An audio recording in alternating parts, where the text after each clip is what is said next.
마왕은 강했고 오만했다. 그래서 그는 자신보다 약한 존재인 인간을 무시하고 싫어했다. 그러나 최후의 전투에서 용사이자 인간에게 패배했다. 그 후 마왕의 영혼은 세상을 떠돌다 전혀 다른 몸에서 깨어났다. 눈을 떴을 때 마왕은 자신이 중년 남성의 몸을 하고 있다는 사실에 충격을 받았다. 상황을 파악하기 위해 주변을 둘러보았다. 그는 자신이 김원장이라는 이름을 가진 보육원 원장임을 알게 되었다. 자신이 가장 무시하는 존재인 인간으로 변한 것에 대해 마왕은 기뻐했다. 자신을 죽인 용사처럼 강한 힘을 갖고 그런 힘으로 인간을 정복하겠다는 목표를 세웠다. 그런 목표를 세우고 있는 김원장에게 아이들이 다가왔다. 아이들은 김원장 몸에 마왕이 들어간 것을 알 리가 없었다. 마왕은 그런 아이들의 모습을 외면한 채 보육원 밖을 나가려 했다. 그는 아이들을 돌보는 일에 전혀 관심이 없었다. 그러나 보육원을 나가려는 순간 한 아이가 넘어져 울기 시작했다. 마왕은 이를 무시하려 했지만 아이의 울음소리가 그의 마음을 약하게 만들었다. 그는 결국 아이를 안아주었다. 아이는 그의 품에서 울음을 멈추고 안정을 찾았다. 마왕은 아이를 안고 있는 자신을 보고 놀랐다. 아이의 울음을 멈추게 하자 혼란스러움이 밀려왔다. 그는 왜 이렇게 행동했는지 이해할 수 없었다. 마왕은 인간을 정복하기 위해 새로운 몸에 익숙해져야 한다고 결심했다. 아이들을 돌보며 인간 세계의 규칙과 습관을 배우기로 했다. 처음에는 모든 것이 서툴렀다. 아이들의 요구와 행동을 이해하지 못했고 보육원의 일상 업무도 낯설었다. 아침 식사 준비, 방 청소, 아이 돌보기 등은 단 한 번도 하지 않은 마왕에게는 고역이었다. 또한 인간을 위해 그런 행동을 한다는 것이 짜증났다. 하지만 마왕은 포기하지 않았다. 매일 조금씩 보육원의 일에 익숙해져 갔다. 그런 행동에 아이들은 어색함을 느꼈지만 그에게 다가왔다. 아이들의 웃음소리, 순순한 표정에 마왕은 옅은 미소를 지었다. 마왕은 단 한 번도 느껴보지 못한 감정이었다. 새로 느낀 감정은 어색했고 약간은 불쾌하다는 생각이 들었다. 그렇게 아이들을 돌보는 것이 그의 일상이 되었고 며칠 뒤 휴가를 갔던 보육원 직원 민정이 돌아왔다. 돌아온 민정을 보고 마왕은 보육원을 떠날 때가 됐다고 생각했다. 마왕은 민정이 돌아온 후 보육원을 떠날 계획을 세우고 있었다. 그는 아이들을 돌보는 일에 익숙해졌지만 인간 정복을 위해 더 이상 머물 필요가 없다고 생각했다. 떠나기 전 마지막으로 보육원 주변을 정리하고 있었다. 그때 보육원 앞에 낯선 남자들이 나타났다. 마왕은 직감적으로 이들이 보육원에 좋지 않은 의도를 가지고 있음을 느꼈다. 남자들은 보육원 안으로 들어와 돈을 요구하며 물건들을 부수기 시작했다. 아이들은 공포에 질려 울었고 민정은 아이들을 보호하려 애썼다. 마왕은 분노를 느끼며 그들에게 다가갔다. 마왕은 2명의 깡패를 제압했지만 숫자가 너무 많았다. 결국 마왕은 쓰러지고 말았다. 바닥에 쓰러진 마왕은 무력감을 느꼈다. 그 순간 멀리서 사이렌 소리가 들려왔다. 깡패들은 소리를 듣고 당황하며 도망쳤다. 민정과 아이들은 안도의 한숨을 내쉬며 마왕에게 다가왔다. 민정은 마왕을 부축하며 그의 상태를 살폈다. 마왕은 인간이 된 자신의 힘에 무력함, 아이들과 민정을 지키고 싶다는 생각이 들었다. 마왕은 그들을 위해 더 강해지고 진정한 보호자가 되기로 결심했다. 마왕은 패배 후 자신의 한계를 절감했다. 보육원을 지키기 위해서는 강해져야 한다고 생각했다. 마왕은 매일 새벽 체력을 단련하고 그 후에 아침 식사를 준비, 방 청소 등 보육원 일을 해냈다.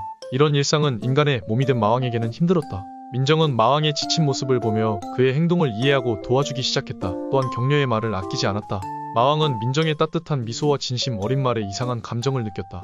마왕은 민정의 도움을 받으며 아이들과 함께 시간을 보냈으며 그는 점차 인간의 감정과 육체에 적응해갔다. 어느 날 마왕과 민정은 보육원 근처를 산책하며 안전을 점검했다. 민정은 마왕의 노력과 행동에 감사의 뜻을 전했다. 마왕은 또 다시 이상한 감정을 느꼈고 이 감정에 대해 민정에게 물어보려고 하자 누군가 민정에게 말을 걸어왔다. 말을 건 사람은 민호라는 사람이었다. 민호는 경찰관이면서 민정의 고등학교 친구였다. 민호와 민정이 반갑게 인사를 하였다. 그런 모습을 보면서 마왕은 또 다른 알 수 없는 감정을 느끼기 시작했다.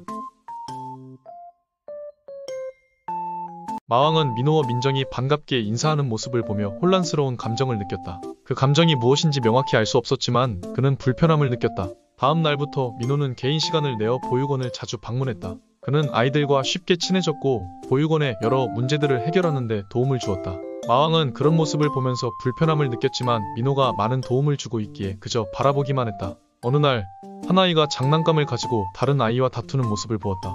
아이는 자신이 좋아하는 장난감을 다른 아이가 가지고 놀자 이를 빼앗으려 하며 울기 시작했다. 그 모습을 본 마왕은 자신이 민호와 민정을 볼 때 느끼는 감정이 그 아이의 감정과 비슷하다는 것을 깨달았다. 그제야 마왕은 민정과 민호에 대한 불편한 감정이 질투라는 것을 깨달았다. 하지만 보육원의 안전을 위해서는 민호의 도움이 필요했기에 어떠한 것도 할 수 없었다. 자신이 느끼는 감정을 표현하지 않은 채 민정과 민호를 그저 지켜보기만 했다. 마왕은 자신이 느끼는 감정을 솔직하게 표현하지 않은 채 민정과 민호를 지켜보기만 했다. 그의 마음속에서는 갈등과 혼란이 끊임없이 일어나고 있었다. 매일 아침 일찍 일어나 체력을 단련하고 보육원 일을 해내면서도 그의 시선은 자주 민정과 민호에게로 향했다. 민호는 여전히 보육원을 자주 방문하며 아이들과 함께 시간을 보냈다. 그는 보육원 안전에 많은 도움을 주었고 아이들은 그를 점점 더 좋아하게 되었다. 민정 역시 민호와 함께 일하는 시간을 즐기는 듯 보였다. 이런 모습들을 보면서 마왕은 내면 깊숙한 곳에서 질투심과 불안감을 느꼈다. 어느 날 마왕은 어느 골목에서 민호가 깡패처럼 생긴 남자들과 대화하는 모습을 목격했다. 마왕은 그들의 대화를 엿듣기 위해 다가갔다. 자세한 내용은 들리지 않았지만 그들이 보육원에 대해 이야기하는 것을 듣고 마왕은 그들이 보육원을 해하려고 하기 위해 계획을 세우고 있다고 생각했다. 그 후 마왕은 그들에게 달려들었다. 놀란 민호와 깡패처럼 생긴 남자들은 재빠르게 마왕을 제압했다. 마왕은 바닥에 눌리며 고통을 느꼈지만 시선은 계속 민호한테 향했다.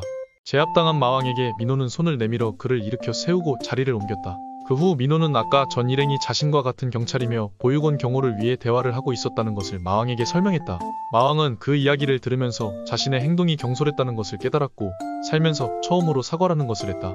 민호는 그런 마왕의 모습을 보며 자신이 보육원 출신이며 보육원을 위해 도움을 주고 싶었다고 전했다. 마왕은 민호의 진심을 이해하기 시작했고 민호에 대한 경계심을 풀게 되었다. 또한 민호가 결혼한 사실을 알게 되었고 묘한 기쁨을 느꼈다. 그렇게 마왕과 민호는 보육원을 위해 함께 일하면서 친구처럼 서로 이야기를 하고 운동을 하고 이야기를 했다.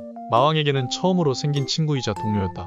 이런 평화로운 일상은 오래가지 못했다. 민호와 같은 경찰들이 보육원의 자리를 비운 날 깡패들이 다시 쳐들어왔고 마왕은 그들과 싸우기 시작했다. 마왕은 끝까지 저항했지만 결국 쓰러지고 말았다. 마왕은 깡패들을 막지 못했고 깡패들은 점점 더 폭력적으로 변했다. 한 깡패가 민정을 밀쳤고 아이들은 공포에 질려 울기 시작했다. 민정과 아이들의 모습을 본 마왕은 인간이 된 이후로 가장 큰 분노를 느꼈다. 그 순간 마왕의 등에 날개와 뿔이 생겨났고 그는 자신의 힘이 돌아온 것을 깨달았다. 마왕은 민정을 바라보며 아이들의 눈을 가려달라고 말했다. 민정은 재빨리 아이들의 눈을 가렸고 마왕은 깡패들을 순식간에 제압했다. 쫓아낸 후 마왕은 자신의 모습이 아이들과 민정을 무섭게 할까봐 걱정했으며 더 이상 보육원에 있을 수 없다고 생각하여 보육원 떠나기 위해 걸음을 옮겼다. 그런 모습을 본 아이들과 민정은 마왕을 붙잡았다. 아이들은 마왕을 안았고 민정은 따뜻한 미소를 지으며 그를 바라보았다. 그 순간 날개와 뿔은 사라졌다. 마왕은 자신이 떠날 필요가 없음을 깨달았으며 아이들과 민정은 그를 진짜 가족으로 여겼다. 마왕은 보육원을 떠나지 않기로 결심했고 아이들과 민정을 지키며 진정한 보호자로서의 삶을 살아가기로 했다.